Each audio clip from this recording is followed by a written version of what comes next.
Shane Comer, age 20, third year science. And what is the role of the education officer?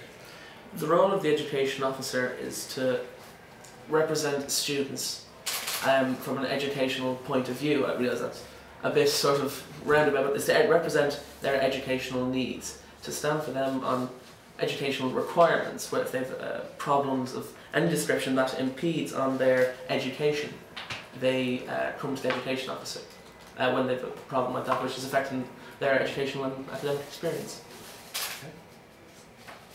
Okay. What experience do you have that you feel would be beneficial in this position? Well, I've sat on academic committees. I'm currently a student staff committee member of the School of Medicine and Mental Science. I'm a third year physiology academic rep, and I'm also a student rep in the Applied Language Centre in the Davis building.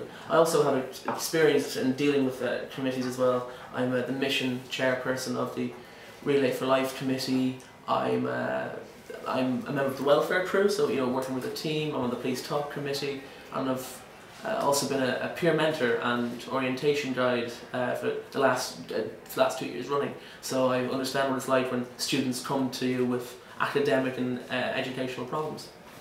Okay, and how do you feel that this year's education officer has performed? Personally here, I would like to speak about my own campaign, my own idea, my own policies, and what I would like to do, what I would like to bring to the position. I will say that one thing that I personally would have done differently this year, that instead of what was done this year, is I would have managed the bookshop debacle a lot differently.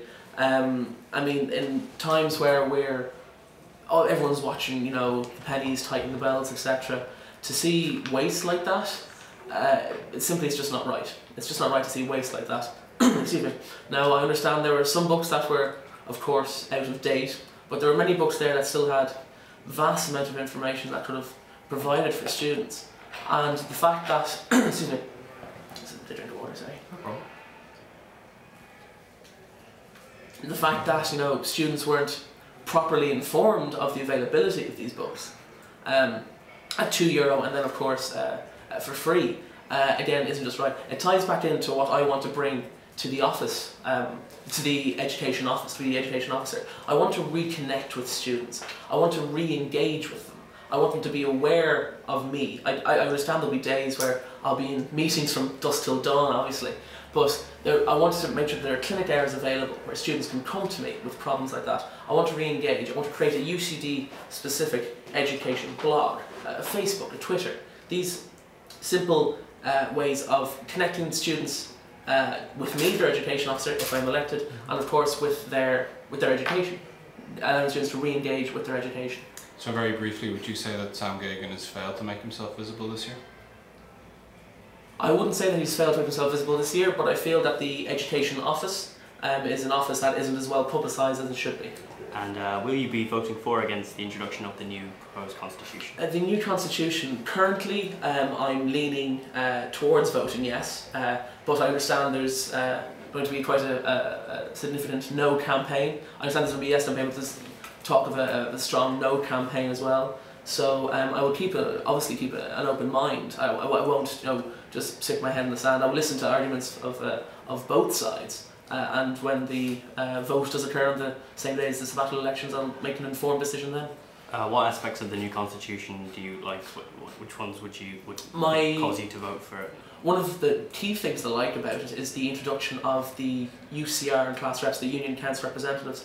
I think that idea ensures that there's a much, not that there isn't already, but an even smoother channel of communication between students and the hierarchy, if you like, of the union. So towards, say, the class reps. So they would be responsible for their class. And then you have the union council representatives. I think it's a very good system because it creates a very simple yet direct chain of communication, which is very effective for students. I also like the idea of the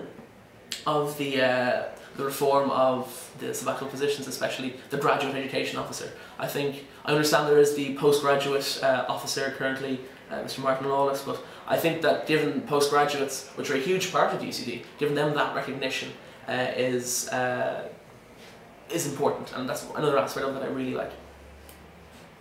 Okay. Do you have any political affiliations? No, and I've never had any affiliation to a political party. Okay. I enjoy politics, but I'm apolitical. Okay. What efforts of Sam Gavigan's from this year do you support, and which ones would you be looking to maintain were you to be elected? I particularly liked the creation of his study area at Christmas time. I think that was a very, very good resource to have available, and I understand that with the introduction to the new student centre, which is due to officially open for student use. This officially opened in April, and it's going to be like officially opened, if you can correct me on that, in the new academic term. I believe there's an introduction of a brand new 24-hour study area, which I think will be a fantastic resource. But I understand that will be sort of along the lines of the 24-hour study that Sam promised, and that's great that it'll be there. But I also want to work to make sure that it's a good environment for students to work. I'm going to be, as I said before in relation to voting on the Constitution, the new one, I'm going to be open-minded. If the students make a decision by which they would ask me to change policy as a majority, as a democracy, then I will follow the wish of the students. Now you give a list of your experience you have in your manifesto, and they're all kind of relatively minor or fringe positions. How do you think your relative lack of experience will hinder you coming into the role if you are elected?